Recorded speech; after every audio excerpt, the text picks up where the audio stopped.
Future นะคะเราคงจะต้องขอกราบขอบพระคุณนะคะทางกรมส่งเสริมการค้าระหว่างประเทศนะคะกระทรวงพาณิชย์นะคะที่มอบหมายให้ทีมงาน Art4D นะคะเป็นผู้ดูแลกิจกรรมในส่วนนี้และวันนี้นะคะเราก็มีกิจกรรมดีๆเยอะเลยนะคะทั้งในส่วนของการที่จะได้รับรู้ประวัติของ Crumpler นะคะว่ามีที่มาที่ไปอย่างไรและก้าวขึ้นมาเป็นแบรนด์ระดับชั้นนำได้ยังไงนะคะรวมไปถึงในส่วนของการดีไซน์นะคะว่าเราจะดีไซน์ยังไงให้โดนใจผู้บริโภคแล้วก็จะพัฒนาแบรนด์ของเรายังไงนะคะให้ติดตลาดได้เร็วขึ้นนะคะโดยที่เรายังคงความเป็นเอกลักษณ์ของแบรนด์ของเราอยู่นะคะซึ่งวันนี้เนี่ยเราจะมีวิทยากรทั้งหมดเนี่ย3ท่านด้วยกันที่จะมาคุยกับเรานะคะนั่นก็คือคุณเดวิดโรเบอร์นะคะแล้วก็คุณเคนไวท์เวย์นะคะแล้วก็มีมิสเตอร์แอนดี้ด้วยนะคะซึ่งทั้ง3ท่านนี้เนี่ยเตรียมพร้อมแล้วนะคะมีวิดีโอแล้วก็มีสไลด์เตรียมพร้อมที่จะมาแนะนำงานให้กับเราแต่ว่าก่อนอื่นเลยนะคะที่ฉันคงจะต้องขอเรียนเชิญนะคะท่านแรกเลยนะคะที่จะขึ้นมากล่าว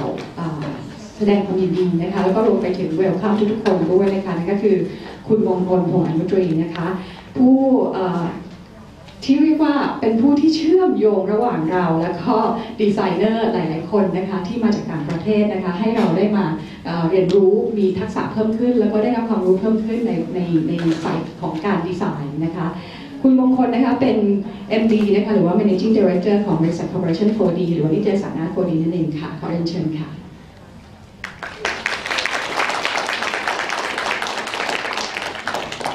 Hi, good morning everyone. Welcome to the Back to the Future workshop with Crumpler. You see already the Crumpler guys here. I would like to thank you everyone for coming, Saturday morning, and I really hope that you're gonna enjoy the workshop during these 2 days. And I think there are going to be a lot of works, a lot of things you have to do for 2 days, but I think it's really going to be fun. And I think it's a great privilege, a good opportunity to have a chance to work with one of the world's most famous bag brands. And I think it's you just have to enjoy and do your best for the 2 days and try to learn from them as much as you can. I'm sorry I'm worried a bit because I would really want this workshop to be successful in order to pay back to Deb Roper and all the Crumpler team in Melbourne. I think they are really generous and kind to for coming here, and really don't want to let them down. Okay, and also would like to thank Mong Long Khatha Thong Yai from the Ministry of Commerce and Mr. Ben Zhao from Australian Embassy who support us for so many years. And finally, I think you will have a great time for 2 days and the 4 weeks ahead. Thank you.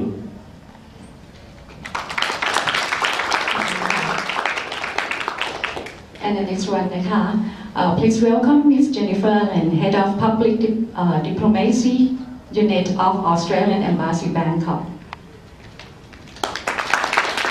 One of our sponsors today. Thank you.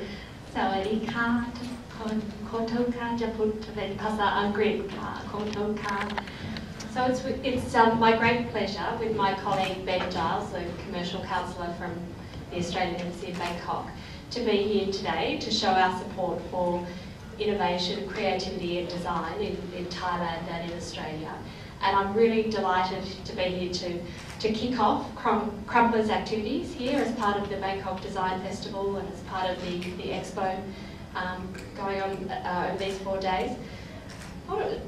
Probably worth mentioning that design and creativity really provide a platform for innovation and ultimately the economy of a nation.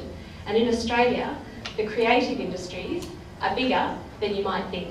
In fact, a recent study showed that every job in the creative industries supports nearly 3 jobs in other industries. And in Australia, there are more than 600,000 people now working in creative industries. So that's 600,000 people who create for a living. And around 123,000 businesses are currently operating in creative industries in Australia. And when it comes to style and originality, we're delighted to have Crumpler, Dave and his team here in Bangkok. Crumpler products play a unique role in many people's daily lives, and you'll hear more about that. And as I was just saying, as an innovative business, part of a growing part of Australia's economy. So I hope that the knowledge that you learn in Bag to the Future today and Dave's talk this afternoon will be able to be put to good use and help increase opportunities for you as professionals working in innovation and design. And we also hope that today's activities will lead to increased linkages between Australians and Thais working in creative industries. So on behalf of the Australian Embassy Bangkok, I would like to thank Art 4D from the Bangkok Design Festival, the Department of International Trade Promotion from the Ministry of Commerce for hosting this event, and Kun Pierat from the Australian Embassy's Public Diplomacy Unit for coordinating the Australian Embassy's Bangkok's support of this event, and of course the Crumpler team for their contribution to fostering innovation and creativity and design excellence between Australia and Thailand. Thank you and good luck for the workshop. เราต้องขอเรียนเชิญนะคะหม่อมหลวงคทาทองทองใหญ่นะคะผู้อำนวยการสถาบันส่งเสริมการออกแบบและนวัตกรรมเพื่อการค้ากรมส่งเสริมการค้าระหว่างประเทศกระทรวงพาณิชย์ค่ะท่านนี้แหละนะคะที่ทำให้เรามีเวิร์กช็อปดีๆในวันนี้นะคะต้องขอบคุณท่านไว้เลยนะคะเชิญค่ะ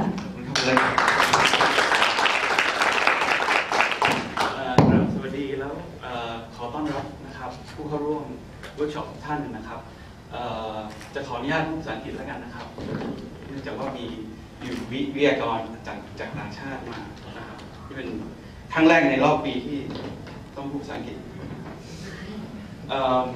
Miss Jennifer Allen, Head of the Public Diplomacy Unit of the Australian Embassy, Mr. Ben Giles, also from the Australian Embassy, คุณมงคลนะครับวงดนตรีนะครับ Dave Roper, Ken Whiteway, Andy, all participants, on behalf of the Department of International Trade Promotion, Ministry of Commerce, welcome to today's workshop on Bag to the Future, a workshop by Crumpler. The Department of International Trade Promotion has been promoting and supporting design, innovation and creativity for the last 24 years. It's been a long time. I've been at the department here for that longer time. So I've been going through the process of trying to support and promote design, actually value creation for Thai products, because as you all know, we're a very strong base in production, but in terms of design, creativity, or even brand building, we're very new to the concept. So we've been trying to promote and support this for many years now, and the expo that you see here, the workshop that we've organized here today is just part of the many efforts or activities that the Ministry of Commerce, the government of Thailand is trying to support all along. So we have many activities in terms of design and creativity and brand building here today. So if you get a chance, please visit the expo. And as Kulek said this afternoon, Dave will be talking about brand building as well. So you're invited to the seminar. We also have Thai brand gurus that will be speaking at the seminar as well. So you're invited. The schedule, like Kun said, is for 2 intensive days. You know, we expect a lot of effort from all participants. We went through a very long selection process. So you guys are very lucky to be here. Out of many, how many who left? 11. Yeah, here 11, right? Yeah. But so many applications to attend the workshop. So 11 is quite a small group, but have a lot of potential. So please put a lot of effort into these 2 days. It's a great opportunity for us to have such a great brand here to share their insights, to share their expertise and experience. So we appreciate the kindness for being here today.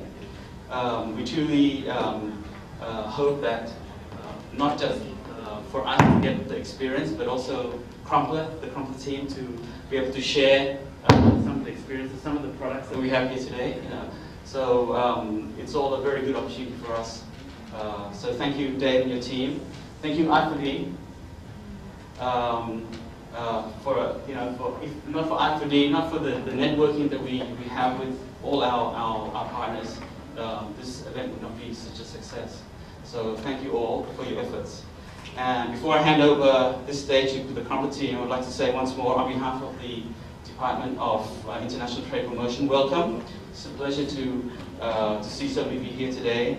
I hope that all of you will take away from this valuable experience the ability to enhance your vision and skill in both design, business, and exports. Thank you very much.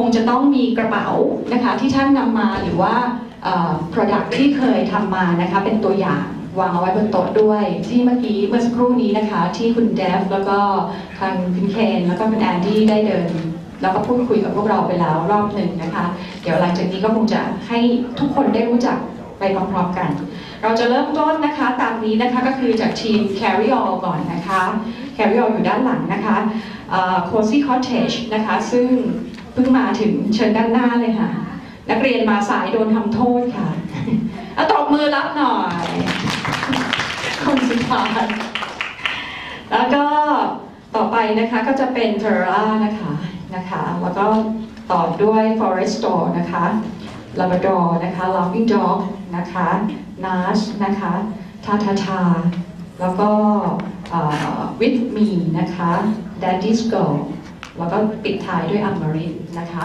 เดี๋ยวเราจะส่งไมค์ให้แต่ละทีมขอทีมงานด้วยค่ะ Hello everyone. My name is Pathit and this is my partner in Pisut. Our brand is Carry All since 1980. We sell in all department stores in Thailand like Paragon, Central, and most of our products are made from fabric. I'm Chanita Viriyachai from Cozy Design Studio. We have our own brand under the brand name Cozy Cottage. We from 2013, which is just our company just started last year, and this is our. I have to say that it's on developing because it's not yet launched to the market. Actually, our main product is about stationery and scarf, which is in gift. It's about gift. So we just want to try the new opportunity on bag market, which is the target group is also ladies, which is the same as our target group right now. Right now we are selling in the mall group and also in central group, in B2S, stationery shop, and also in B-Train. And nice to meet you guys. I hope today I can learn a lot from you. Thank you. Hi, I'm Nin, and here's my brother, both. We are from Ferreira, and our Ferreira brand, we focus in women everyday life, and we try to create a bag for them to use in everyday, casually. So now we think that this workshop can give us an opportunity to focus more in specific activities such as sport or work out in the fitness. So we think that we would like to have a chance to work with you guys, trying to have a new creativity in the back for the future. Thank you. Hi, I'm Wit and Seth. We are Foresto. Our main product is a watch, and it's about an element design like grass or wood or stone that put inside of our product. And for now, we focus intentionally for to creating a bag that have the same gimmick of our brand. And hope we will make it very good for this event. Thank you very much. Hi everyone. I'm a little bit nervous around here. We are designers from Labrador, and our brand focus on environmentally products. For example, we focus on leather goods. For example, the X bag. The X bag is made from the whole cow, the whole leather, and we have specific design for in the bottom for preventing it from stain. And yes, it is our characteristic, designing with creativity, and we are exploring more product, more and focus on material, new material, and we hope to share our experience with all you guys. Thank you. Good morning, everyone. We are from NAS, and NAS is a project. It's a charity project under the umbrella of Tamirak Pattani Hospital. At the hospital, this is not a word. In Pattani province, there is a lot of terrorist and drug problems.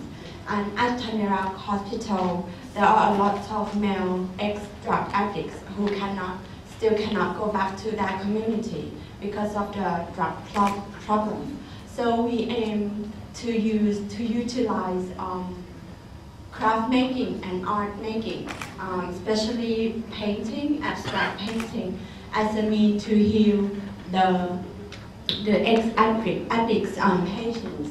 And the bags are painted, the fabrics are painted by the patients, and the fabric itself is the upcycle of the fabric from the hospital itself. So we are very elementary in terms of the bag design, but we have started and doing some research about the fabric painting. So we hope that this workshop would give us some direction or guidance or inspiration in terms of bag design. Thank you very much. Good morning, I'm Salini from Lavender. My firm is established kind of like 20 years already. I'm the owner, designer, do everything because my firm is pretty small. Our concept is the design would be very simple, very clean, multifunctional. So, and I'm, as I said, concentrate in very neat production and finest quality for the material that I can find. And I hope I could explore what the international brand doing. Okay. Hello, we are from Tatata. My name is Kiwi and she is Te. Our bag is made from canvas, and our design is simple, but I use many pattern and fabric and color to mix in, and this is can use in every day. Yeah, and our new project is the bag from dialysis bag. This is a non-recycled material from the hospital, and we create this in a bag. And this is a social enterprise. Thank you. Hi everyone, we from With Me Handcraft. Yeah, With Me Handcraft started from last year. Yeah. And our product is handmade. We work with leather product. Yeah. And our product is made from vegetable and leather. Example, wallet, accessory for gadget, and the other. Yeah, we are so excited to be here. Yeah, it's great to be there. to be part of the workshop. Thank you so much. Hello, I'm Som from Daddy's Girl. My brand is started from my final project in university, and the main material is a plastic that from my dad factory, so it's why I call Daddy's Girl. Yeah. And I taught the worker to stitch and make the technique on the plastic sheet and then apply to the bag. Thank you. Hello, I'm Ek from America. My bags begin from my knees. I want back to use in all day, formal and casual. My material mixed between canvas and leather. When you casual, you use this size, and you want to formally use this size. And scarf fit this come from mural painting. I think is a kind of graffiti. I use it as just a resource from Thailand. Thank you. Thank you for all of you. And for the today's program, we're going to start with Dev on Crumpler history. And after that, we're going to have a tea break for 10 minutes. And after that, we come back for Andy on Crumpler and project briefing by Kane, and have a break for lunch, 30 minutes here.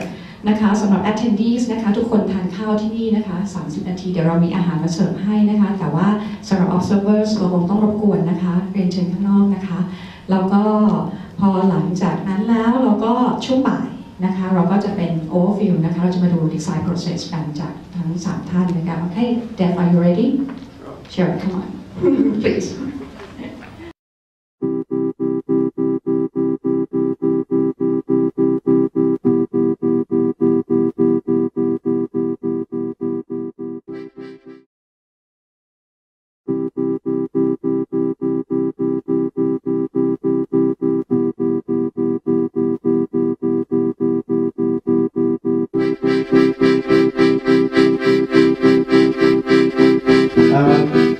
I thought I would just start by talking about how we started. We don't really have any, maybe we have some stuff up here, but Crumpler was it had a strange sort of beginning. We didn't really start from a business or a business plan or a firm idea for selling millions of bags or making bags. Actually, it was just a real necessity.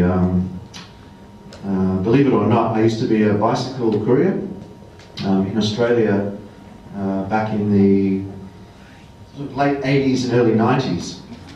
There was a lot of, before the internet really hit, everyone in the city delivered their packages by using bicycle couriers.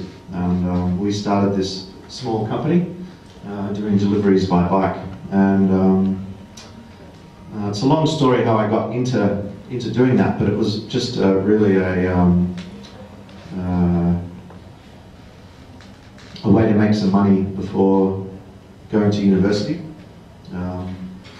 And from there, we set up this company.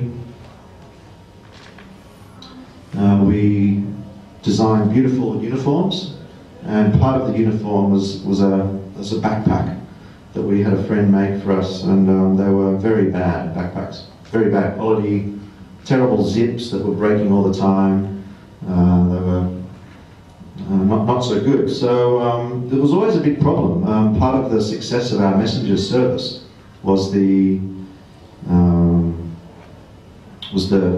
uniform. So it was, I suppose, always a big problem for us to not have good bags. So I was very lucky. Part of one of the messenger guys, a guy called Stuart, was a very creative fellow. He was quite a character. Loved cycling, loved his job as a messenger, but also made furniture and was a sculptor. So he was very much an artist, and his we got along quite well. His name is Stuart Crumpler, so that's really where the brand started. But this was before we even thought about making a bag company. We just needed bags for our messenger service, so it came really from a real functional point of view. And Stuart basically said, I know you guys need bags, I can make some for you. So we were very happy, and he made some okay bags. They weren't that great. They were made from PVC. They were very simple, but they were functional. They had the one shoulder strap. They were very easy to use. So over time, within over the next year or so, we got Stuart to make bags for us, for our messengers, and we had a bunch of guinea pigs, or lab rats really, using these simple styles, and over time we worked together and improved them. The very simple thing about the messenger bag, this is really how we started.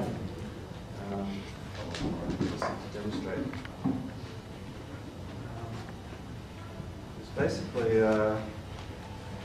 with a backpack, you wear the backpack on your back. You can't access the interior. So when you're actually using a messenger bag, the idea is to have it on one shoulder. You can ride your bike, and also when you need to access the interior, just turn it around and you go. So it's very easy, very simple. So in that role as a, thanks Danny, that job, you're actually in and out of your bag all the time. You're actually living in your bag, quite literally. Several hundred times a day, you need to access the contents. So to have a backpack, always having to take it off, undo the zip, you have to stop. All this sort of thing takes a lot of time. It's a lot of wasted time. So this simple little idea of just having one shoulder strap you can swing around was in a way revolutionary for us. And over the course of a few months, we had a very happy fleet of bike couriers who were so relieved that at last there was something practical. Stuart, the designer we were working with, his background in sculpture was very much using, he used to go skip shopping, he called it, where he would just jump into rubbish bins and find all kinds of disused materials, old air conditioning ducts he would make furniture from, old street signs he would use. So this sort of very industrial sense was very much part of his style, and this really came out in the first bags that we made. Extremely durable, overbuilt, and very colourful. So this was, I suppose, the start of things. People were coming to our messenger office, always saying, "Hey, where did you get those bags from?" So many people approached our fleet of bike couriers saying, "Wow, they're really nice. Where did you get them?" At the time, Melbourne was very grey, and we were in a bit of a recession. Everyone, the doom and gloom was on the city, and we had suddenly these beautiful, colourful bags riding around on all these outrageous bike couriers who were, I suppose, seen as being cowboys in a way. They were riding very fast around the city, wearing colourful outfits, and with these stripy bags. So I suppose at the time the messenger industry was going through a bit of a revolution. The internet was coming on, the demand for the messenger was dropping. We also found it a little bit boring, quite frankly. That industry was quite stressful. So many people screaming at you saying, hurry up, deliver this, it's very urgent.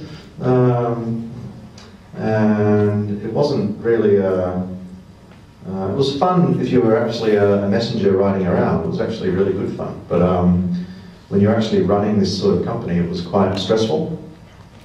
So we were a little bit concerned. What are we going to do? The internet's coming. The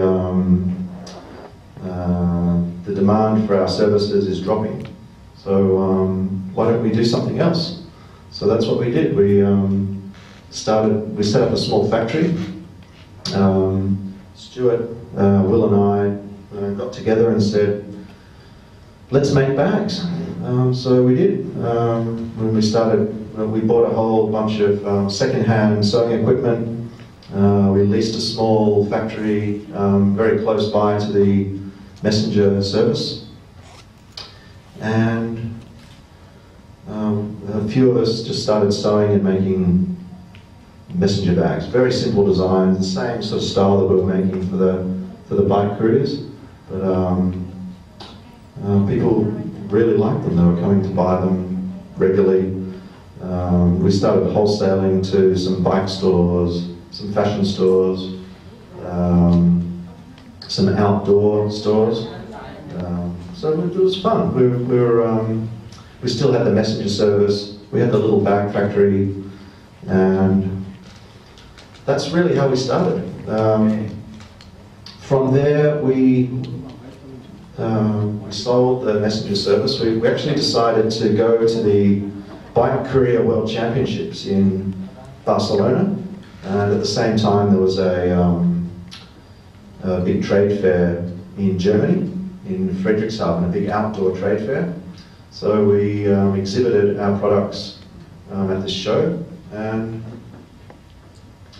we received a whole bunch of orders from these Japanese department stores, from these really cool fashion stores, from Dutch bike shops, from sort of rave wear stores in London. It was quite crazy for us, because we were just these sort of unskilled bike couriers who had these colourful bags, and we were on the other side of the world in Germany at this big trade show. We weren't really sure what we were doing. We were just so naive, but I think that was also quite good too. We were sort of we didn't really have a big plan. We just thought, let's go and see what people think about these bags on the other side of the world. And Germans make very good beer as well, so that was another big attraction. Sort of quite like the idea of going to Germany. And it was also an unusual time, because our messenger service was quite successful, and our family and friends were concerned that we were taking our eye off the main business, and saying, hey, why are these guys making bags? They're crazy. They're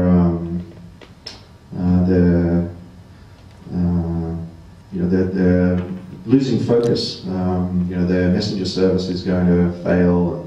What are they doing? They're now just making these stupid bags. So we thought, well, why don't we just see what other people think on the other side of the planet? So Germany seemed pretty good at the time. And it gave us a lot of confidence after going to this trade fair that the response was phenomenal. It was actually overwhelming, and there was just two of us, Will and I. We had never done anything like this before, and I think because of our naivety and our originality, we really stood out. And all our bags were beautifully handmade. They looked fantastic. There was a real rawness and a real sort of quality about them, and that we still try and maintain today. But we were very unique in that setting. We were the only Australian people there. And we were sort of more interested in having fun than business. And that was sort of always, I think, a nice thing in one sense. We were not so worried about meeting sales targets or the fourth quarter results or whatever it was. It was just about having fun. And I think that was we develop our brand in a really comfortable way and not be too worried about money and results. It gave us a lot of time. So here we are now, 20 years later. We're in Thailand. We've been invited here. Things have changed. We're now, I suppose, over the years. 20 years ago, when we started, we had one small factory in Melbourne, a few wholesale accounts, 5 or 6. Will's surname Miller, again, pretty boring. So Crumpler seemed to work really well. So I think the planets were aligning. We had this beautiful little logo. We had fantastic bags. We had the energy and I suppose we were crazy enough to give it a go. So it was very difficult to start with. Again, we had a lot of criticism from our family and friends to say, you're crazy, why are you giving up your transport, logistics, messenger service, and you're wanting to make handbags, are you weird? It's been nice to prove them wrong, I suppose. But we really did believe in what we were doing. We were very passionate about our company, and it was very, very exciting. We had a lot of fun, and we learned a lot over the first few years. We really didn't have a lot of money, so everything we did was very much on a budget.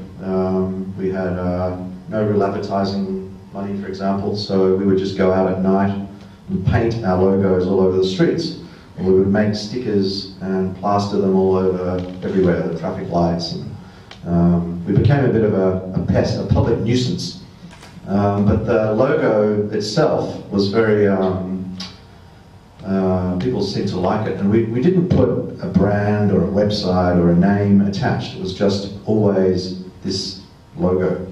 And so everyone was very curious in Melbourne, what is this thing?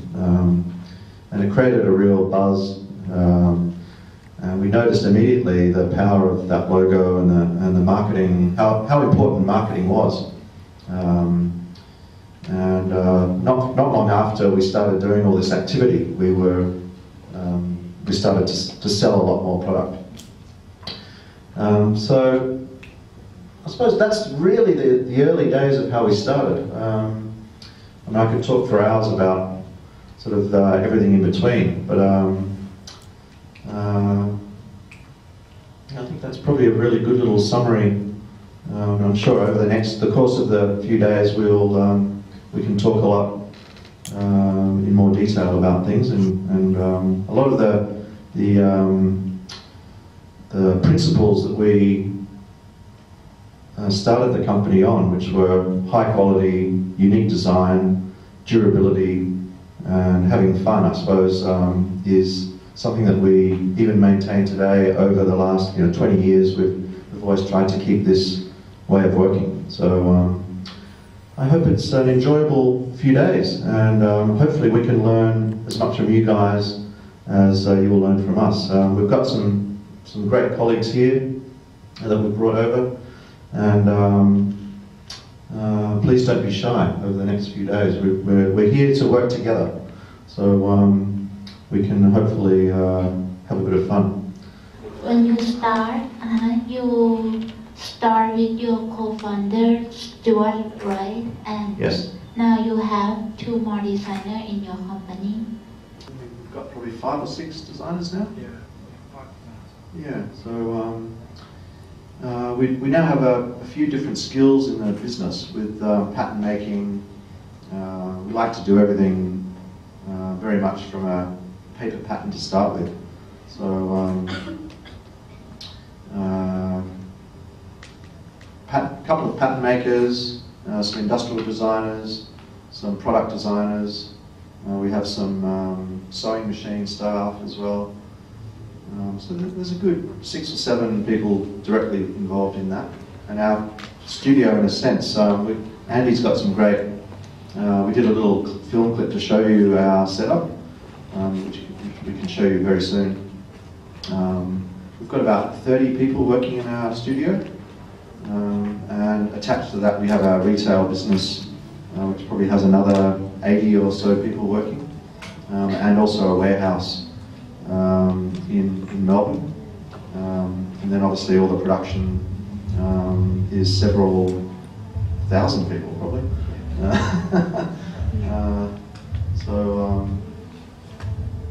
Does that answer your question? Okay. The very first product we made was from using PVC and very basic nylon webbing. And we found the PVC, you may have seen there's a brand called Freitag from Switzerland. It's that same style of material, but it cracks very quickly and it starts to smell a little bit. So when you're cycling a lot and there's a lot of sweat or it's hot, the material becomes not so pleasant to wear. So after a few months of intensive use, we thought this is no good, we have to find something else. So the material then we discovered was called Cordura, which is a nylon material, and that's really when things started to progress very well. We found a local supplier of this material in Melbourne, and it was waterproof, it was very strong, tear-proof, scratch-proof, very, very resistant to all kinds of things. And it was easy to use, and it was available in some really nice colours. So that's really, that probably was within about 6 months, and then over the course of the next year or so, we fine-tuned the design. So we were very, very lucky that we had all these bicycle messengers using the bags daily and giving them a really heavy workout, not just a walk to the shop or go to the supermarket or something. They were really, really using the bags very heavily. So it was a fantastic way for us to test the durability and the quality. So I'd say within about a year and a half to 2 years, we were really happy with the style and the design, and we still make those sorts of things now. The exact same products, the same patterns, the same techniques. So I suppose once you're onto a good thing, it's worth sticking to. Yeah. At the beginning, did you manufacture it by yourself or outsourcing it? For the first probably 5 or 6 years, we had our own factory. So we bought all the equipment, second-hand sewing machines. In Australia, there's not a lot of production in the cut and sew or the sewing industry. So you can buy sewing machines very cheaply. So we had a very small factory ourselves. Yeah. But not anymore. Not anymore. No. We still have a small setup, but I suppose it wasn't long after about 5 or 6 years of sewing, day in and day out. We thought, wow, this is really boring. We're just sewing and sewing and sewing. We don't have a life. Enough. So we started to look for different alternatives. And in Australia, as I said, there's no real rag trade industry anymore, unfortunately. So we outsourced the production. We met some guys at some of these outdoor trade fairs from Korea who we started buying fabric from, and they introduced us to various production facilities in Vietnam. So our first international or overseas production we were making in Vietnam. There's quite a big outdoor production scene there.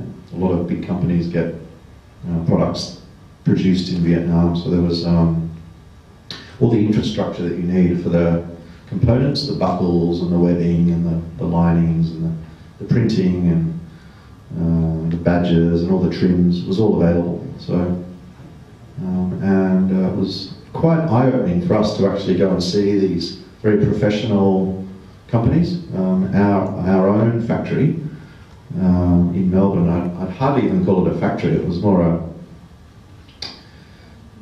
batch shed. It was very, very basic. So we learnt a lot by working with very experienced production partners. From the beginning, have your customer changed through time? Like, how do you define your customer? How do we define our customers? It's probably, I think people that, I don't think they've changed too much. I think people that really appreciate something that's well made seem to like our stuff. We try and do things that are very unique and quite original in the style. So it's not so mainstream, our customer. They like something that's a little bit different, or they're young at heart, so they're quite willing to consider something unique. But I think that sort of customer is still our customer today.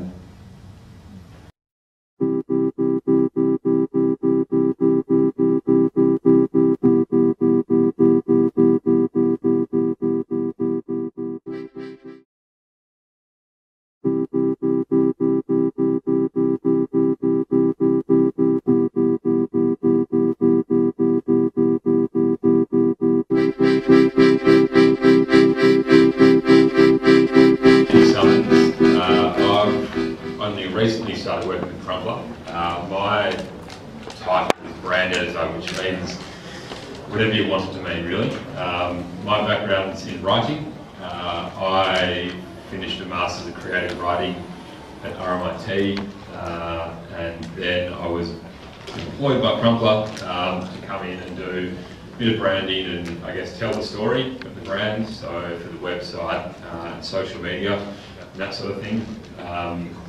I think it's pretty incredible that I work for Crumpler, not just because I love my job there, but I think that this bag has given me a job. So Dave's managed to progress this bag into employing at least 30 people in headquarters alone.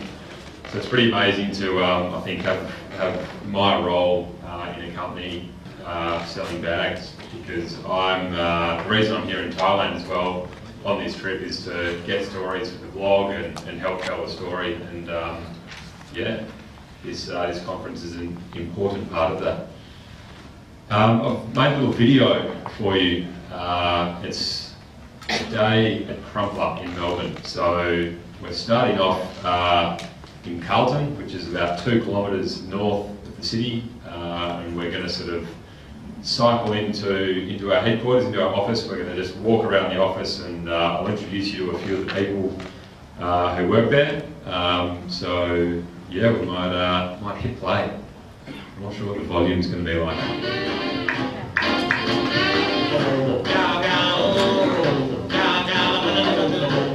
That's Chinatown in Melbourne.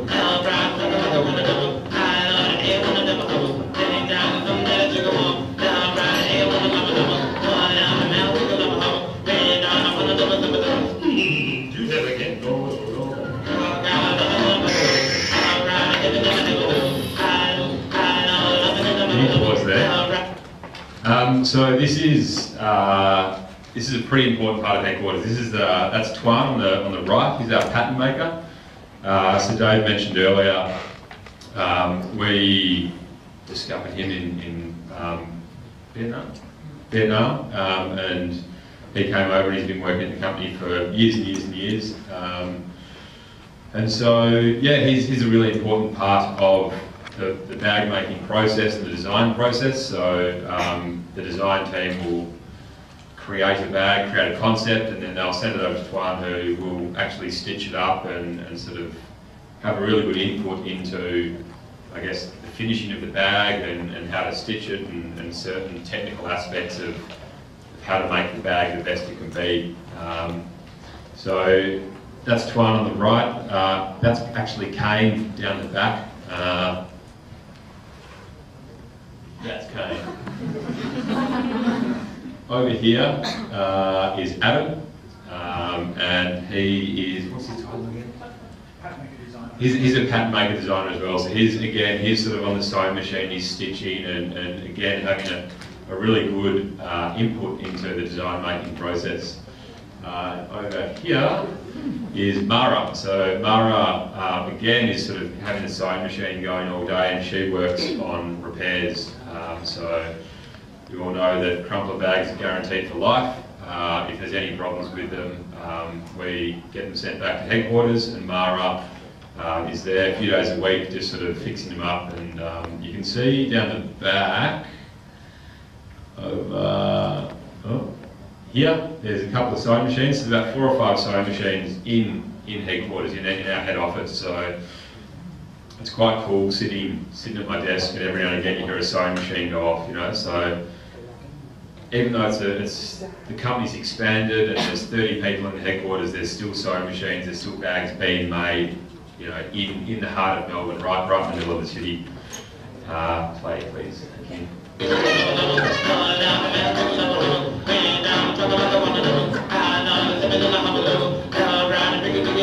These are all the bag components. Did you over here of a wish where the kind of a sandwich that is a view of Melbourne. This is a breaded and looking south. There's Mara doing repairs. Can you pause, please? Hit play again for a little second. Great, that's the design team.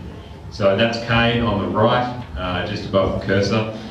So their desk, I don't know, it's probably twice the size of this, and it's the brains of the company. That's where all the bag concepts and designs and all the tweaking happens. So there is now five designers working in Crumpler. We'll meet them shortly, but that desk is where all the magic happens.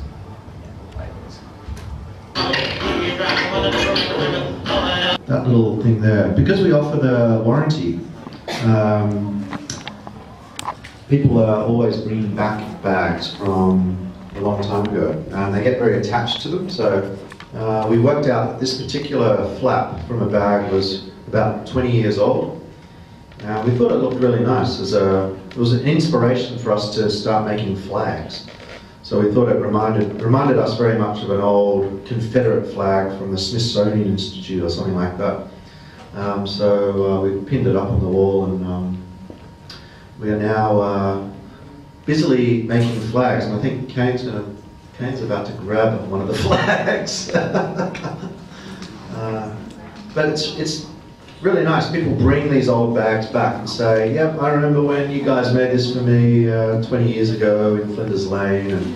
And it's a really nice thing to see. And we can look at it and say, oh yeah, we use that material or that badge, or we can sort of place the time to that particular product. And that's inspired us to make these.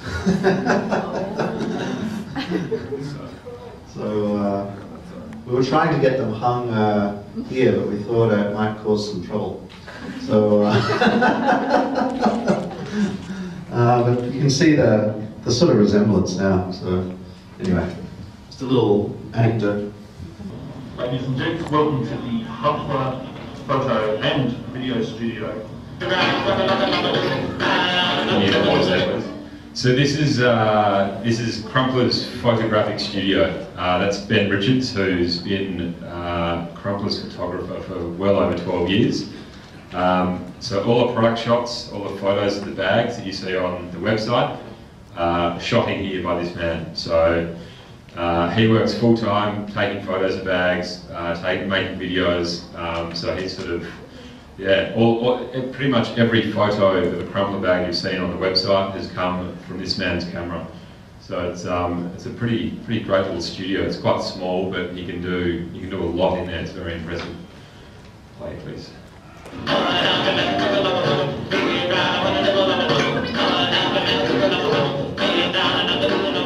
That's our ping pong table.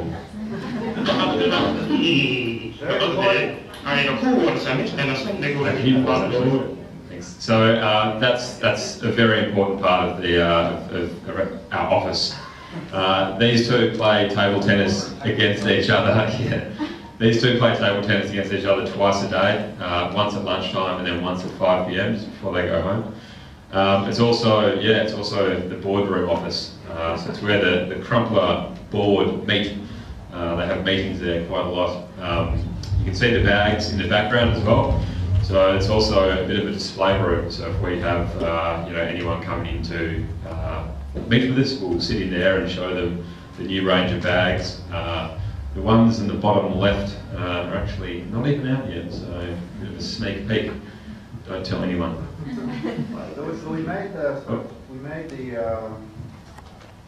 We fitted out our studio with all these echo panels, so those grey panels that are hanging behind and hanging from our bag straps from the ceiling, so we can set up rooms all over the place whenever we need some space, or we want to do a range review, or we're bringing some customers in, or there's some sales conference. We can create a nice little private space just by changing the configuration of those panels. Yeah, the straps hanging up is just this same webbing, which is the same webbing and echo panels you see in the Bangkok Crumpler store. So that all the grey material, all the grey felt material is the same as we have in head office.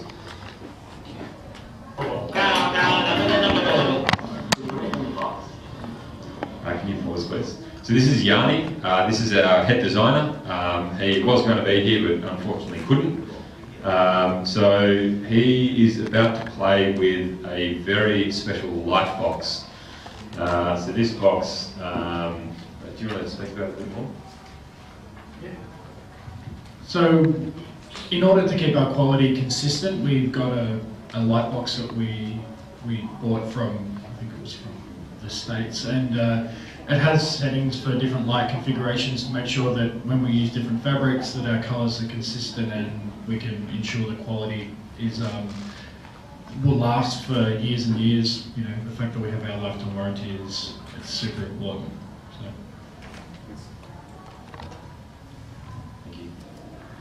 Hello, hi, I'm Ross. Working on a new basic collection with a new nylon fabric. Started from the last season fabric. Hi, what Ross said. We've got a fancy light box.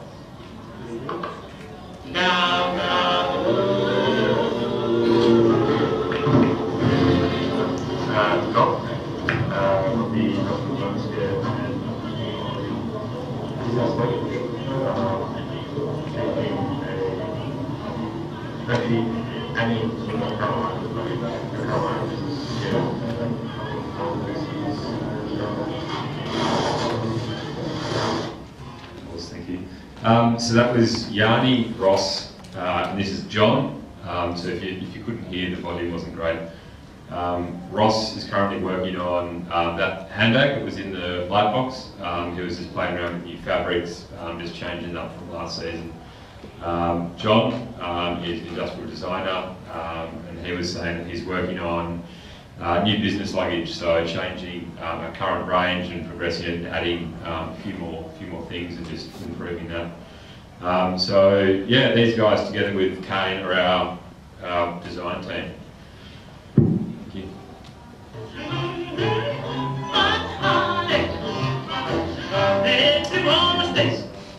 So that's Sam. That's Sam's hand. Sam is the brand director. And that's Robin. Robin is our graphic designer, so all the fantastic ads and collateral and all the visual creative come from that man's head and hands and computer. Thank you. Can you pause? Oh, yeah. So those three people, those three faces that you saw, and myself are the creative team. So that is Jeff. Jeff handles all the website logistics, so he makes sure the website is functional and works properly and is easy to use. The woman who you saw first, back a little bit, oh, yeah, back a little bit more. Yes, please take a photo of that. This is Lena.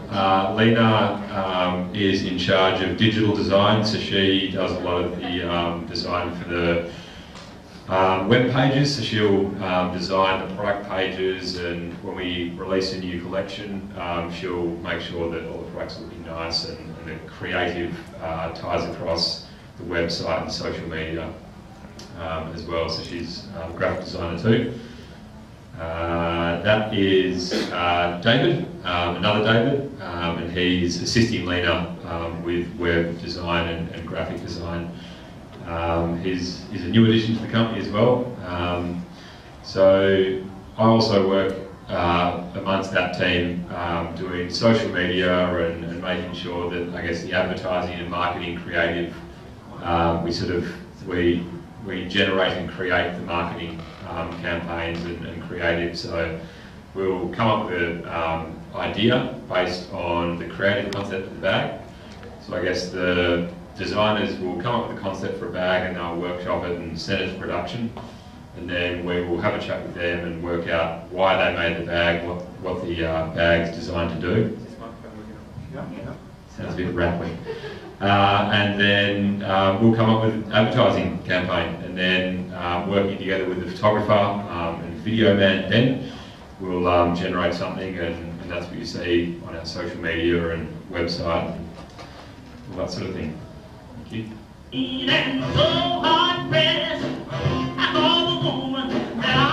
is everyone from the Crumpler headquarters.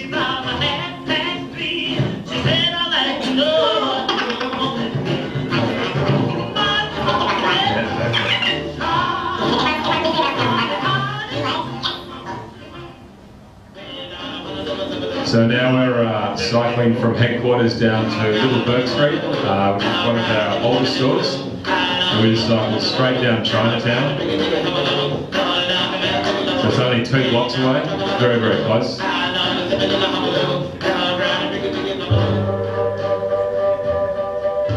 This is our Little Burke Street store.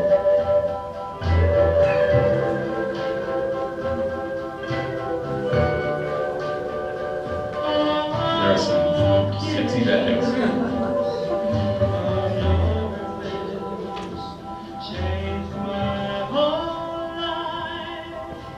That's Liz and Zoe and Sanchi, that's it.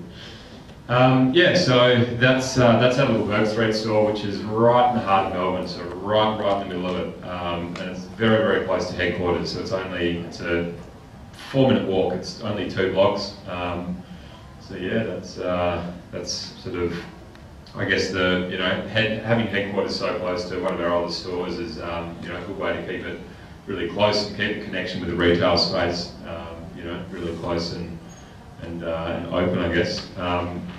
You can see just in the bottom left, salmon mousse on the windows. So at the moment in our Australian stores, we've got a window display. So on every store there's salmon mousse, which is our blog on the website.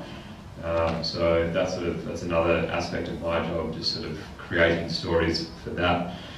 But yeah, that video is just a little insight into, I guess, headquarters and everything that goes on in our head office. So as you can see, a company that started almost 20 years ago with 3 people has now grown into at least about 30 people in headquarters in very various jobs.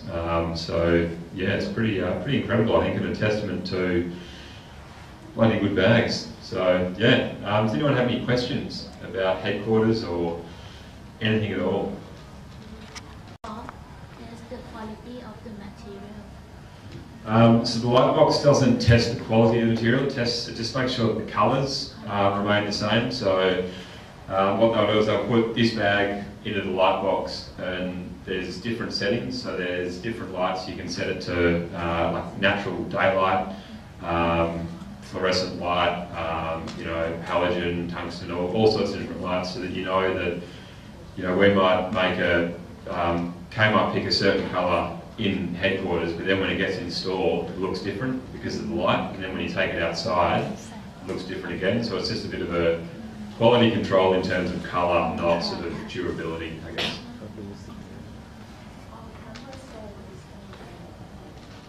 Yes. How many stores do you have? In Australia we have 14 stores, soon to be about 20 or so. We're doing quite a few more at the moment. And then around the world we have a number of partnership stores with various different people, another 20 or 30 of those around the place. Maybe you can share with us about the idea of creating summer moons, which is about Crumpler. I think it's an interesting idea, and I doubt that it's strong marketing for PR too, or is there any other idea behind it? Yeah. Thanks. Thanks. Salmon Moose. The name actually comes from a Monty Python skit. So Monty Python's the classic English comedy that I know Dave's a huge fan of. There's a lot of Monty Python influence in Crumpler. So the skit is that they're at a dinner party and death arrives, and they're all wondering how they died, and it turned out to be the salmon moose. So that's where the name comes from. The reason we created Salmon Moose was to tell Crumpler's story outside of the bags. So until we sort of started the blog, the way we told the story of the brand was just through the bags. So people had to sort of look at our bags, interact with our bags, and that's kind of how they worked out the brand identity and the personality of Crumpler. Through marketing, creative as well, but there was no real way, to tell the emotional side of the story. That's why I started the company to start the blog and make sure that the brand message that was getting out there was kind of true to the brand. And social media is a very interesting progression with branding and marketing and PR. It's a very powerful tool, and it can be completely useless as well. I think it's really interesting, and it's changing a lot. Salmon Moose kind of ties in with the social media aspect, and so what we do is every Tuesday we publish a new story, and it varies from it might be an interview with an artist. It could be what else is there? It could be a story from a photographer who's been travelling. It's just talking with Crumpler people, so whether they're an artist or whether they make bags, they could be a politician, they could be absolutely anyone.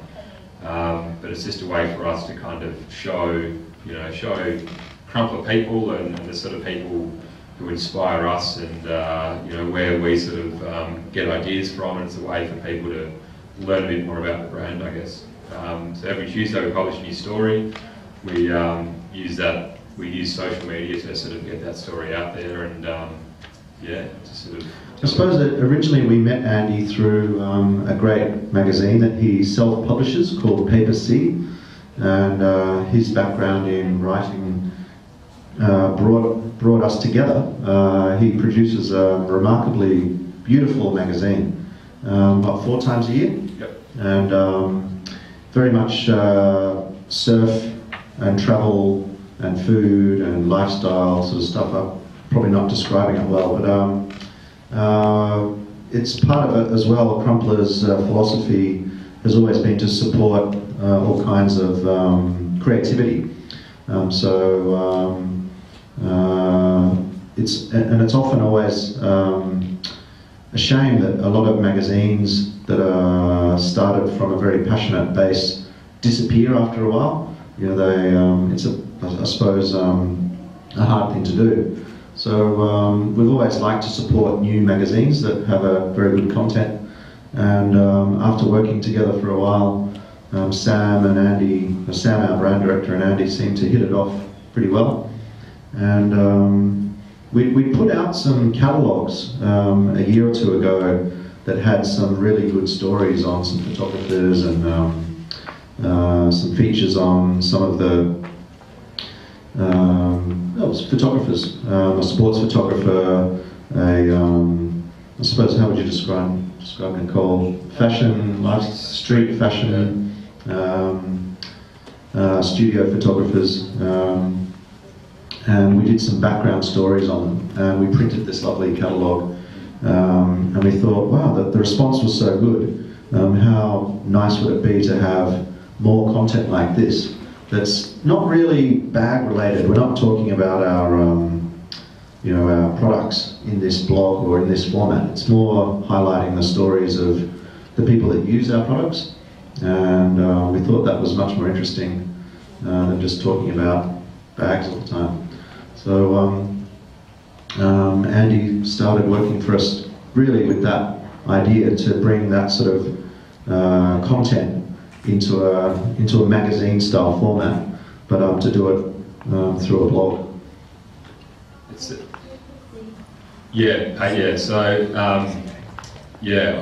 was 3 years ago I started a magazine with two friends called Paper C. So paper as in paper and SEA. And Crumpler advertised in my little magazine, which was amazing because the magazine started with me and two friends, and we were just working out of our bedrooms and off the dinner table, and we were publishing this magazine around Australia, and we loved what Crumpler did and got in contact, and they supported us, which was amazing, and it led to me becoming part of the Crumpler family, which is great. So my role with Paper C and Crumpler is very similar. It's kind of just sharing creativity, I guess. So the Crumpler is a very creative brand, and being able to share that creativity is a great thing, and the response to the blog's been fantastic. And that's why we thought we'd bring Andy on this trip, because looking for content. Now that we're becoming almost a publishing company. Actually, I should be using the Crumpler mic, shouldn't I? So yesterday we did a story on Tokyo Bike here, the local cycling store. Andy's meeting an artist this afternoon to do a story on this person. There's a few things that we're trying to do while we're here. We've met some guy that's got this huge Star Wars collection here of memorabilia, one of the biggest in the world, so we're going to try and track him down. We hear there's a shopping centre full of fish, so we're going to try and break into that, and a few things like that. So just to get some unusual content. I think it's pretty important for brands to tell your story, and defining that story is very important. Crumpler's story is very interesting, and it's very well defined. I think it's come from a very honest and organic place, but being able to tell your story and share your story with customers is very, very important, and that's the purpose of the blog. So it is Salmon Moose, the blog, is a branding exercise, and it's marketing and it's PR, but essentially, like, taking it right down to its basic point, it's just sharing the story with the company. Yeah. Do you rely on print advertisement or more digital? For the magazine, Crumpler. We haven't started selling advertising on that. Maybe we should. We do both. We do both. So there's sort of there's a couple of publications we advertise in. but a lot of it's digital. Digital's yeah, there's a lot of options with digital. Yes, please. พอดีผมถามแอนดี้เนื่องจากแอนดี้มาอยู่ที่นี่แล้วนะครับก็พอดีคิดว่ามีประเด็นที่น่าสนใจเกี่ยวกับการทำ PR แล้วก็การตลาดของ Crumpler ซึ่งถ้าเราฟังเดฟพูดตั้งแต่แรกเราจะเห็นว่าเขามีวิธีที่ไม่ได้เป็นวิธีมาตรฐานแบบที่ลงโฆษณาหรือว่าส่งเสริมการขายทั่วไปนะครับตอนนี้เนี่ยมันมีวิธีพูดง่ายๆว่าโซเชียลมีเดียแล้วก็รูปแบบการทำบล็อกอะไรพวกนี้มันเกิดขึ้นและสามารถทำได้ตั้งแต่ว่าเป็นคนคนเดียวหรือเป็นทีมใหญ่ใช่ไหมครับทาง Crumpler เขาทำเรียกว่าอะไรครับเป็นบล็อกที่อยู่ในเว็บของเขาชื่อว่า Salmon Boost นะครับอยากให้ทุกคนลองเข้าไปดูว่ามันเป็นวิธีที่แอนดี้ก็บอกว่ามันเป็นการสื่อสารที่เรียกว่าอยากให้ในการตลาดหรือการทำ PR ของแบรนด์นี่อยากให้เราพยายาม share your stories ก็คือเหมือนกับบอกเล่าเรื่องราวของเราผ่านมันต้องมีสื่อที่จะแสดงตรงนี้ออกมาซึ่งผมว่านั่นก็เป็นพอยที่น่าสนใจแล้วก็พูดง่ายๆมันไม่จำเป็นต้องลงทุนมากนะครับก็พอดีเป็นประเด็นเล็กๆซึ่งเห็นว่าน่าสนใจของCrumpler. No, that's really helpful. Thank you. Yes, Paper-C is it's a printed publication. Yeah, I guess I was in a similar situation to a lot of you guys here, so had an idea and just sort of jumped into it. The idea was always to make it a print publication. We had a really strong idea in our mind. We could have just started a digital publication, but it's not what we wanted to do. There's a lot of interesting websites and blogs, and we didn't want to do that. We wanted to make a really beautiful magazine. It's very thick. It's about 170 pages. The paper's really nice and thick and uncoated. So yeah, it's all right. Very good. Any other questions? In terms of branding, in your opinion, what do you think is the main key point that make your brand become be successful and be recognized for the customer? Unique badge or corporate identity? Which part that you think is the key to successful for your brand? Yeah, it's a fantastic question. Do you want to? We can both. I think it's from my opinion, it's quality. Very simply, it's just the quality of the bags. I don't know of any other bags, let alone many other products. Outside of bags and luggage, any products at all that guarantee them for life. It's very rare. 50, 100 years ago, people used to guarantee it for life, but now it's very rare. So being able to base a company around the product that you believe in so strongly, you guarantee it for life, is very powerful. And I think people associate Crumpler with quality. When they think Crumpler, they know that the bag's going to be very good quality. So I think that's probably one of the core components of the Crumpler brand. Do you want to add to that, Dave? Pretty well. Yes. Yeah, the quality is very much a huge part of it. And I think the fact that we're known in Australia as well as Australians really like the idea of not taking yourself too seriously and having a bit of fun. So I think that's we try and bring that out in everything we do. So as you can see, even in the little video clip here that Andy did, it's the culture that we try and maintain in our company is quite relaxed and interesting and fun. And when you look at our logo and the colours that we use, I think that's been also the sense of not taking ourselves too seriously. Other than with the product obviously we always take very seriously, but that's it. We leave that.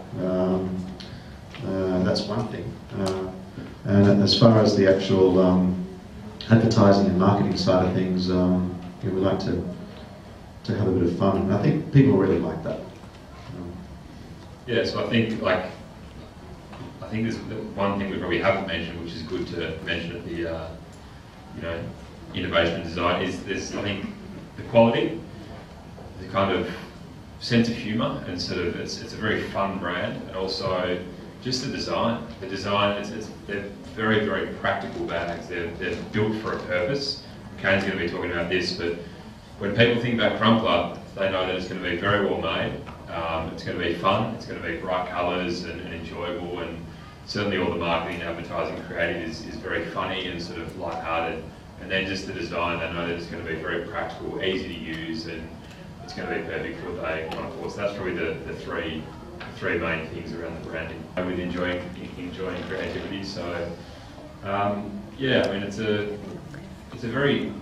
a funny mix, our audience, because it's creative people, but it's also very active people, very sort of physical, and people who move a lot. And creative people, especially designers, aren't often very active. They often like to sit in front of the computer.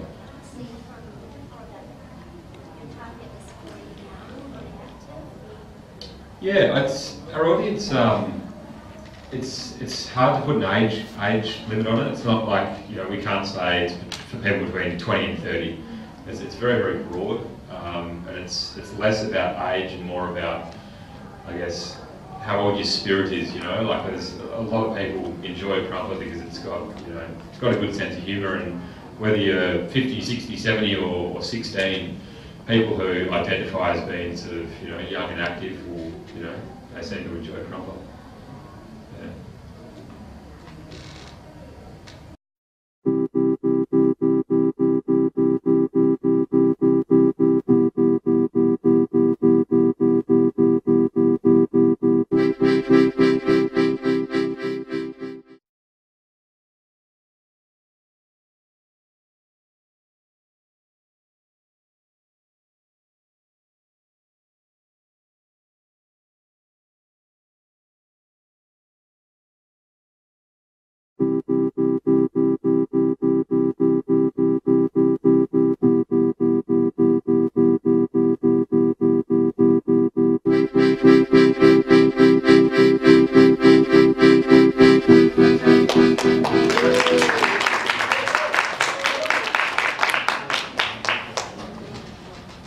Hi everybody, my name's Kane Whiteley. I'm the product developer at Crumpler HQ.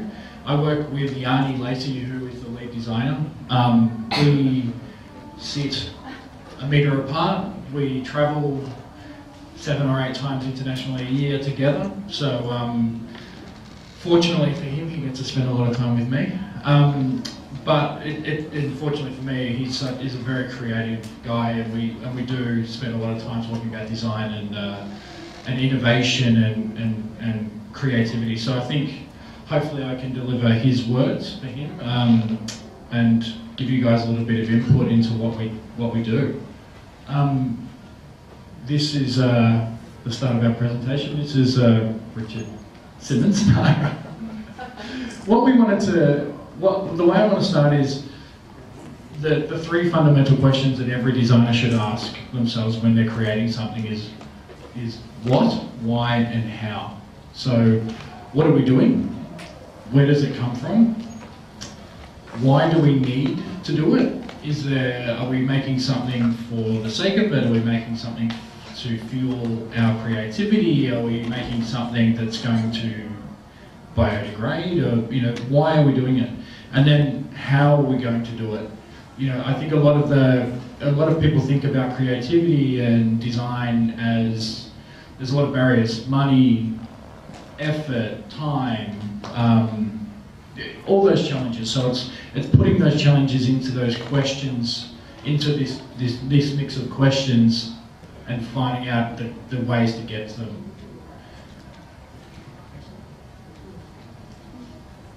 Now, okay, this is how we get to a new product. So each one of these bubbles is, everybody sees a Crumpler Man up into the top left-hand corner. That's the brand. That's what we all hear about, or Andy, Dave, no, I hear about.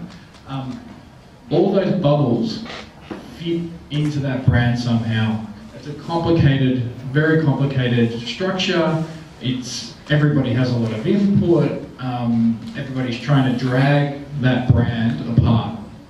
So what people are trying to do is, as you can see, I'll talk through them. So we have data, we have sales, and we have reviews. So we have people from the sales department saying, we need more bags that are black, because that's all we can sell is black bags. Just give me lots of black bags.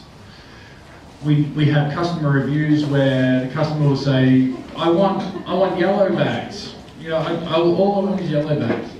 So then we have new ideas that come from the design department. We drink a lot of beer. That contributes a lot to our ideas. We have the brief, which comes from the management of the business.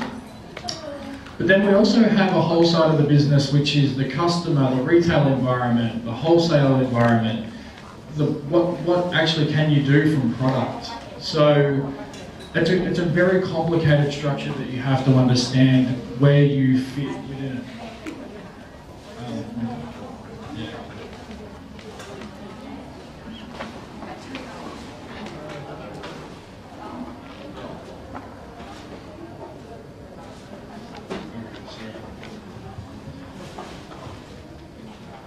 So I guess as businesses, you've got to look at this structure and try and jot it down and be aware of where you fit within it, of how you're working within that, and who your players are. If you're producing a non-profit based business, your sales department might not be important.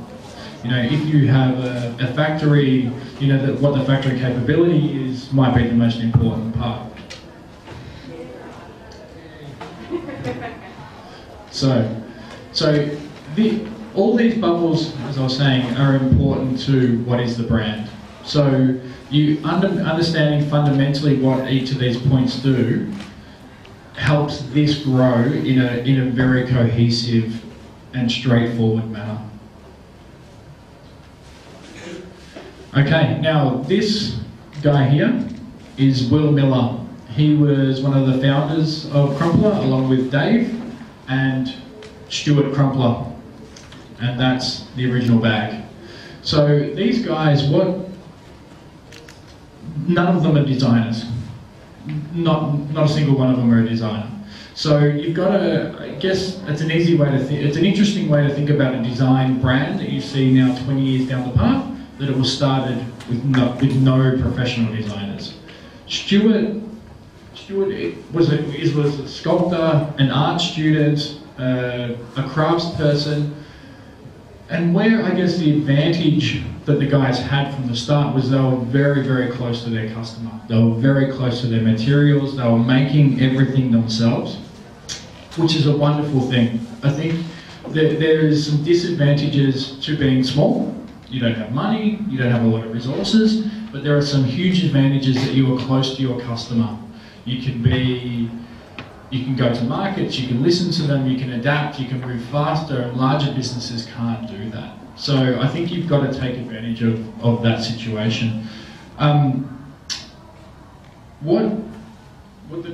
guess the main thing about Stu is the fact that he was a bicycle courier, the fact that he could sew, the fact that he could creatively think around a problem, really helped Will and Dave with he could provide them with a bulletproof, amazing quality product that the guys could go out and market and sell with a lot of confidence. I think if you're designing a product that is it's a little bit wobbly, it's not great, you can't sell it with ease. You know, you've got to be able to stand there and say that this bag that we're making is the best thing that we could possibly do. And I think if you do that, it gives the guys that are selling it for you a lot of confidence.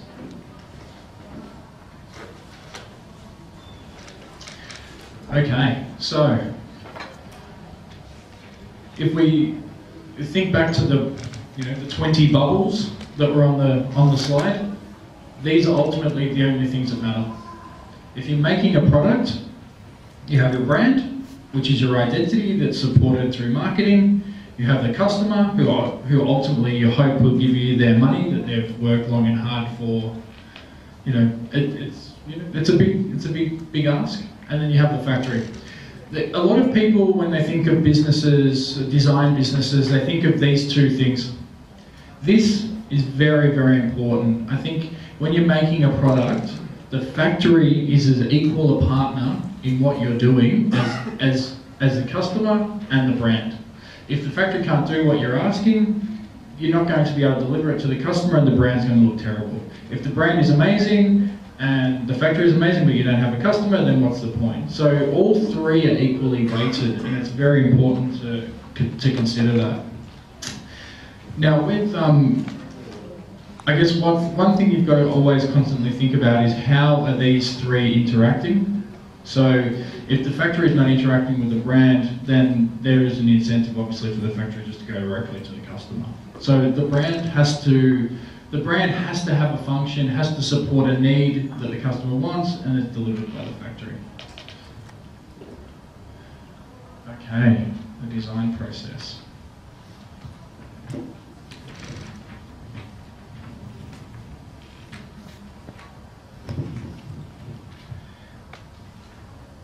Designers are pretty important people, they like to think. The design process is important. It's not necessary. It's important, but it's not necessary. You can start a business as the guys did without designers.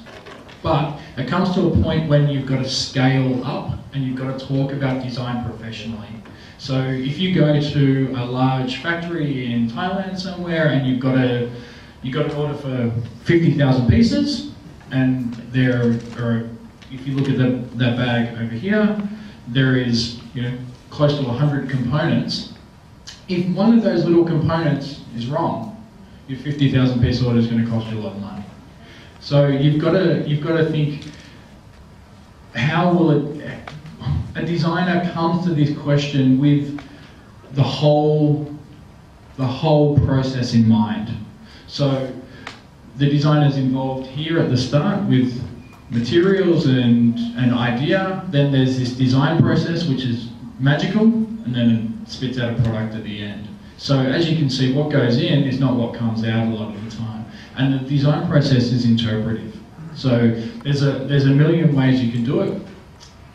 The way that we really find is the best for us is experimentation. So we start with paper patterns, we start with cardboard models, we start with small drawings, and then we work up from there. We don't make a bag at the start. We don't just jump straight into the making process. We really work through it from a very slow and methodical process to ensure that all the points that we're trying to achieve are worked out. And everything that you consider in the design is going to affect the product. So every little piece, every component you use is no less important than the body fabric or the buckle or the yarn, because either one of those things can let you down ultimately. Okay. So this is the process broken down to how we go about it. So the brief, which is we're going to go through the product brief this afternoon thoroughly. So I won't necessarily go through that right now, but the brief is what we're going to do. So when it goes to the design team, the first thing that they do is research. So it might be that we want a computer bag for a target audience of a 35 to 45-year-old that is going to use it in a wet, humid environment, say like Bangkok. The designer will research the materials, the customer, the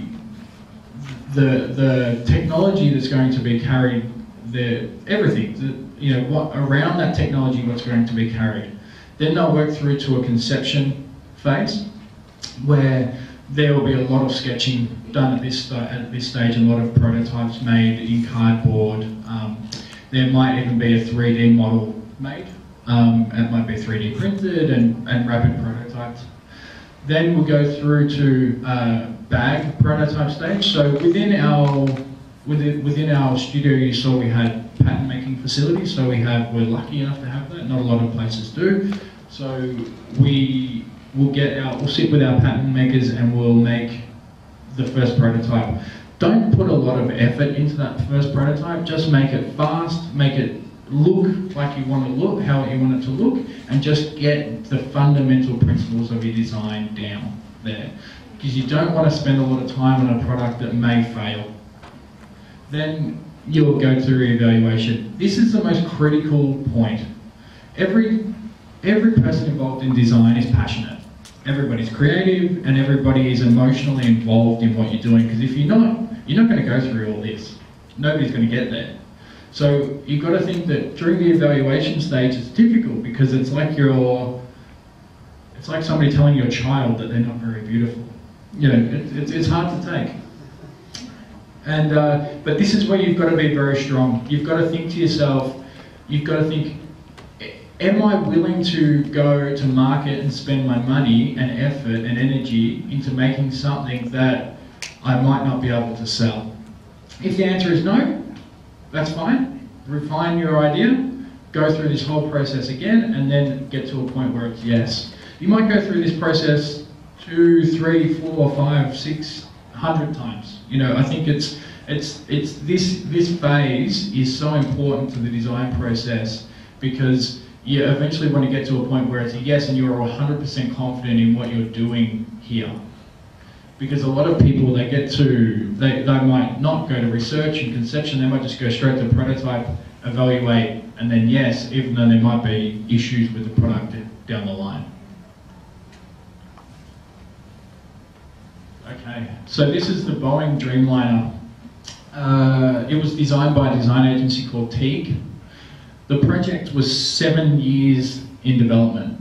So, I don't know about you guys, but that's all of high school. So can you imagine how you were when you were 13 and then when you left when you were 18? So I guess what we wanted to highlight during this was that sometimes a design process takes a long time, and you've always got to go back to the brief. Because if you can think to yourself, 7 years, okay, so I get briefed from Boeing 7 years ago, technology changes, materials change, the way people travel changes, the idea of travel changes. What's acceptable 7 years ago might not be acceptable now. So what you've always got to go back through the design process and think about, what are we doing? And that's breaking it down to small goals, achievable goals, and also weekly meetings where you go through your fundamental core ideas of what you're setting out to achieve. So with these guys, it was a process where I think we actually took a lot from listening to Teague talk and going, okay, we have our prototype process goes for about 2 years. Apple, we do a lot of products for laptops. Apple might they might cut the 17-inch laptop out, as they did 2 years ago, and then we've designed a bag around the 17-inch laptop. So you've got to constantly go back to what you're thinking is your process and what you're trying to set out to achieve when you're designing a product or a plane. Research. So this guy here is crazy, and his name is Michael Klein. He's a sports photographer for Australia's largest daily newspaper called Herald Sun. He's one of our muses. So he's one of the guys that we thoroughly respect what he does, because he's a leader in his field.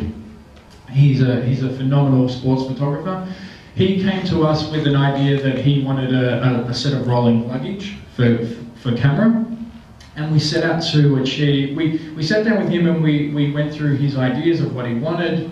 He wanted to be able to jump holding the bag high. No, he wanted to, in Australia we have Australian rules football, and it's played in winter and it's muddy and it's cold and it's wet, and there's a whole bunch of environmental issues that come into the creation of these bags. So he went through his list, and what we wanted to do is just to set out that we needed to listen to him we need to listen to what he wanted and make sure that we follow through with all of his points. Because there's no use in having a muse or a research point, and then just ignoring what they're saying, going off and making your own thing, because it just doesn't work.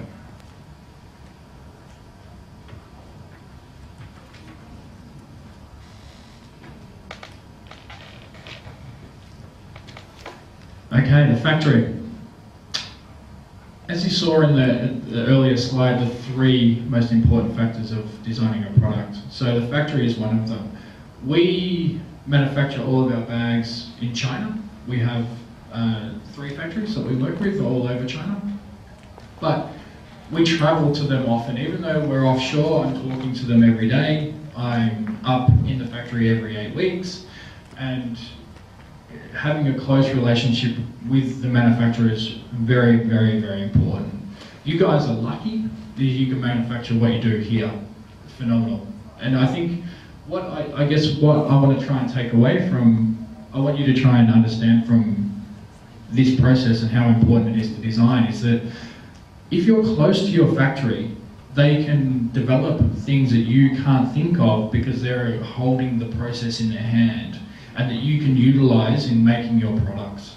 So if you understand the way that fabric is made, how it's treated, what you can do within the parameters, because within every parameter, within every material or issue, there are certain things that you can do and certain things that you can't do.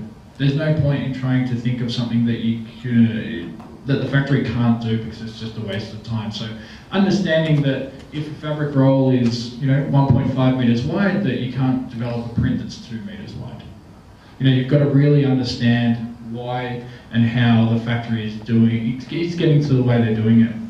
So become best friends with the factory.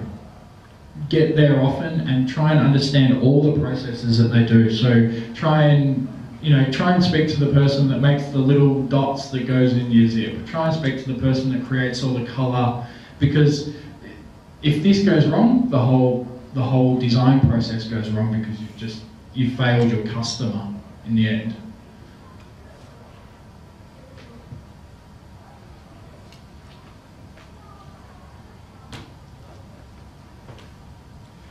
Okay, so once you've spoken to your muse, you've understand what your factory can do, your research is complete. So what you want to do is understand, what does it do? So what am I trying to set out to achieve with this product that I'm making? So write a list, don't leave anything off the list, but don't make it 150 lines long. So because you're not going to possibly be able to make something that has all those features on it. So make your list as concise and as thorough as possible, but not ridiculously long. And then you've got to understand of how it's made. So each corresponding point on your list of what it does do, how can I make it? They have to partner up. Until both sides of that list are complete, you can't proceed from here. It's just, if you get to the point of where you've made 3/4 of a bag, but you've got this experimental material for a strap, there's no point. So you've got to stop here. Now we're up to the conception phase. So all of our designs start here with a pen and a piece of paper. Costs nothing. It's amazing.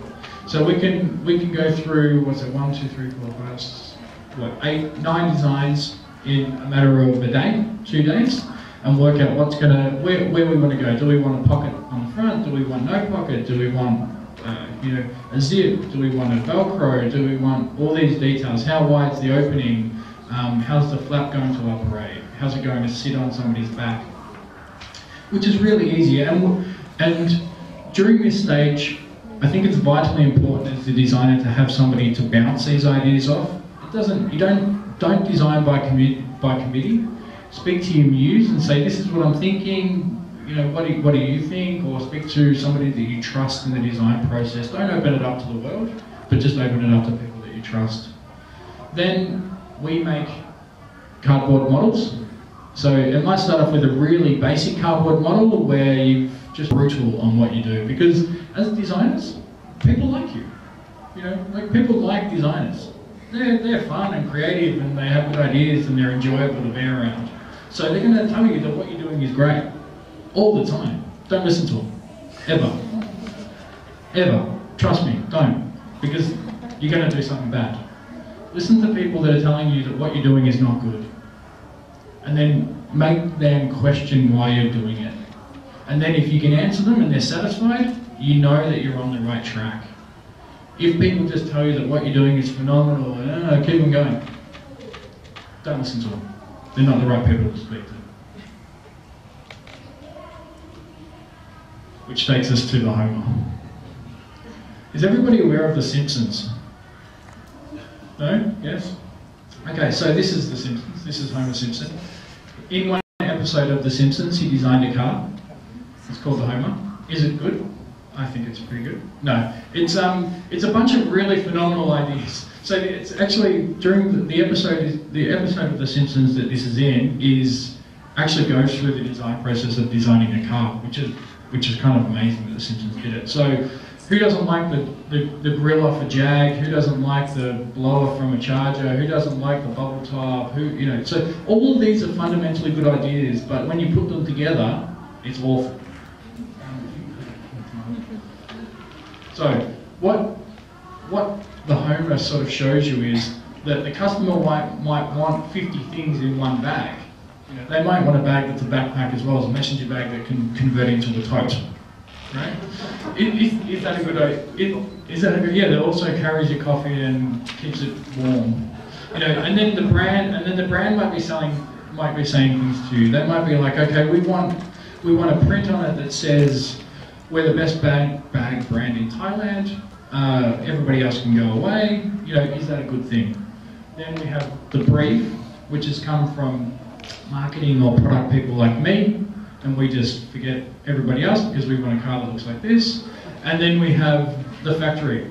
And the factory is capable of making a lot of stuff, but you've also got to think that the factory, they have their own motives as well. As much as I say that your partnership with your factory, you've got to think that they want to produce a lot of something and they want to produce it quickly and cheaply. So you kind of sometimes fighting against their motives compared to yours. So you've got to be aware of them.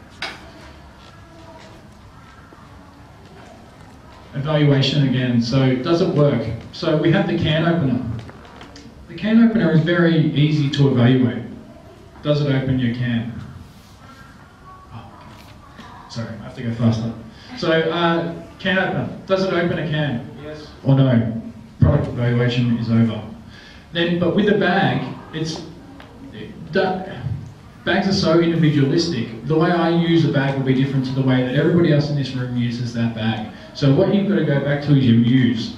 Is the muse happy with your outcome? If he is, go. If he's not, start again. Durability. It's very difficult to test a bag in a factory because the real world conditions are very hard to replicate.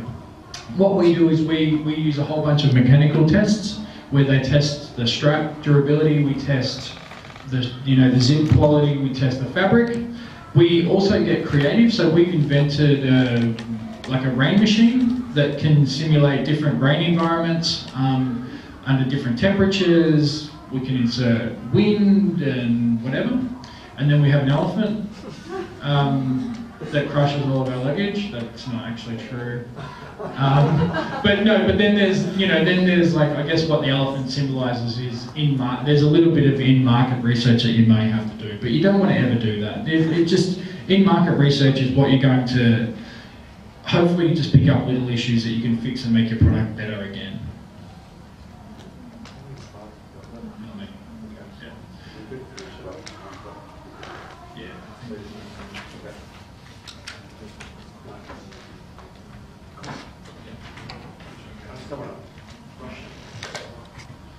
So once again, this is just to reiterate the process again. So this is just research, conception, prototype, evaluate, refine, production. Okay, and then this gives you an idea of where we've been and where we are now. So this is a bag from 1995 that we made in Australia. when you look at it, even though it's been beaten to hell, it's very similar to what we do here, but you can see that the things are refined. We've added reflective, we've added stripe webbing, we've added shoulder pads, we've just, it's a series of refinements over a 20-year period that takes an amazing product to an even better product in the end. So you just got to think, you're not going to hit a home run from the start. You're going to get it very close, and then you might get it to a point where it's phenomenal, and everybody that buys it generally likes it.